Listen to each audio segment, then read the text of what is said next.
Hey guys, we're back again with another video, and just like that, we've got the date as to when we can expect Tyson Fury to be back in the ring. Now, he did announce retirement, but we all knew that we're going to see Tyson Fury back in the ring again. And I made a video earlier on in the year, a couple of videos ago, where I actually say that, hey, look, Tyson Fury is back, and I got a lot of stick for it because I said that I think he's good for boxing.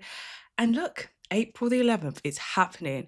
And he's going head to head with Makhmudov live on Netflix. And that's the part that threw me off just a little bit, right? We're so used to on Netflix watching those big major global events. We saw Canelo Crawford, we saw the return of Mike Tyson against Jake Paul, we saw the return of AJ since he's lost against Daniel Dubois and come back and fight Jake Paul. Crazy numbers with these fights, like millions and millions and millions of people have tuned in, especially with that fight. Let me see, what was the Mike Tyson?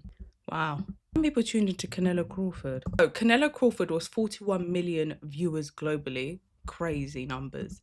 Imagine if that was pay-per-view and how much they made. AJ and Jake Paul, that was 33 million viewers globally. Crazy numbers again. Mike Tyson and Jake Paul, that was 60 million households. Whoa.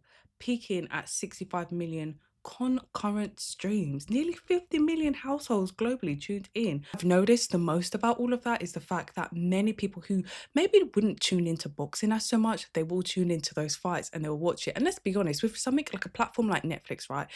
Many people have it. Almost you kind of like, if somebody doesn't have it, you'll be like, what were you doing?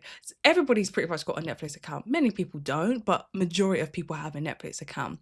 And so when you're putting on like a global event on Netflix, they can easily advertise it simply on their platform. Like, most people go in and they watch it like every evening or, throughout the day, whatever, their own timetable. But every time you go on there, you can see the advertisement for this fight. You guys know I love the behind the scenes, and Netflix do a great job at doing a rollout for a fight, and I've been truly impressed, especially with this fight with Canelo and Crawford. I was so impressed. I love the little epilogues that they do, the little docu-series where you get to see them behind the scenes, getting ready for the press conferences, going for like camp and their days in camp. I love seeing all of it. I love it because you get to learn more about the boxer and their journey, how they got to where they are, and the most prominent times in their career so far and how it's made them, the challenges, all of that good stuff. If you guys remember those epilogues that used to be on Showtime, I haven't necessarily found anything as close to it, and I used to love them.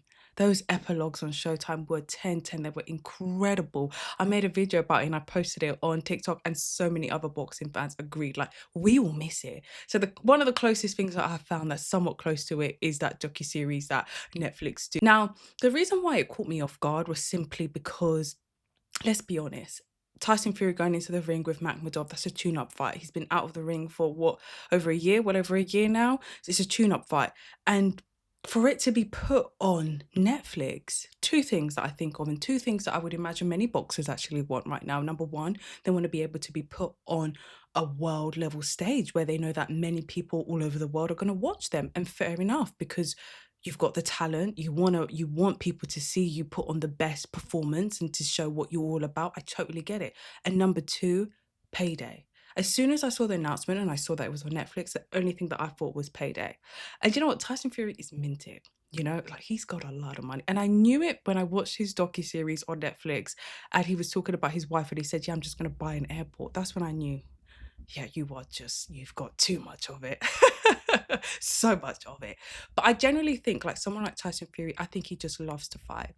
I think it's really like something that's like his coping mechanism, and especially after watching his docuseries, you do get to learn that it's something that saved him, it's something that's helped him, especially with his mental health, and it's a beautiful thing and it's beautiful to see. Of course, there's been those fights that have been teased, and Turk Al-Sheikh, after this fight was announced, he did actually give the teaser out. Look, guys, there is much more to be announced, and I'm like, yeah, I want to see it. What else is there? But let's be honest with this fight. People are going to tune in because it's Tyson Fury. Many people may not even know or have heard of Makhmudov before, and that's a great thing for Makhmudov. He gets to go out there and really show people who he is, what he's about, and put on a great performance. He has also said, I've watched many interviews, and he has also said that he's really excited. This is something he really wants, and he's, it's an opportunity that he's really been longing for. And absolutely, this is his moment to shine. And I made a video about this, talking about this months ago on TikTok, and I think we're going to see more of it. I think, and I could be totally wrong, but I think the direction in which this is going in is that Yes, like if you was to watch a big global fight or event on Netflix, it's free because you've got a Netflix account, and many people can just click on it and watch it because they've got a Netflix account, and that's why it's considered as free. But I think if they do more of these type of big events, right, and they see that there's a demand for it and they see that people really do tune in and they love it, end up saying, hey, look, if you want to watch these global fights or these global live sports events, you're going to have to pay X amount. They could end up increasing the prices and saying, look, this is how much you've got to pay to be able to watch it. So it's no longer free. Do you get what I mean? Guarantee people will probably want to pay. And the fact is that they know Netflix, they have it already, you know, and they're so used to it and they don't want to miss out on it. Like, imagine if there was like a big fight with like a Canelo and Crawford again, right? Let's say it was, just hypothetically, let's say it was Canelo and Beterbiev, right? Let's say them two were going at it in the ring and it was on Netflix, but you had to pay an extra £5 or £10. Guarantee you loads of people will pay that. I guarantee you like 10 million people will happily pay an extra £10 to watch that fight. And it's like you've already got an account anyway, so it's just this extra £10 extra. You know what I mean? So like, be interesting to see if it does go down that route, but I can see it going down that route. Already know this week was fight week. As you know, we've got 2 fights taking place this Saturday, 31st of January. Then we've got Francesca Hennessy and Ellie Patel, who will be headlining the bill for the boxer card, and it will be streamed on DAZN now. Love that for us. So if you've got a subscription, you could tune in and you can watch. That is a WBC final eliminator for the bantamweight title. Love to see it. It will be a good one. And then we've got the most awaited for 6 years in the making, Teofimo Lopez versus Shakur Stevenson, with a stacked undercard that's happening also the same night. And so that will be really good. I've spoken so much about it. I'd love to hear you guys' predictions. Let me know in the comments how you see that fight playing out. And I'm going to talk to you guys about both of these fights in my next video next week, Tuesday, 7 p.m. If you've not subscribed already, make sure you hit that subscribe button so you are notified when my videos come out. And then we're going to chat and we're going to chop it up then. I'm going to speak to you guys then. Bye for now.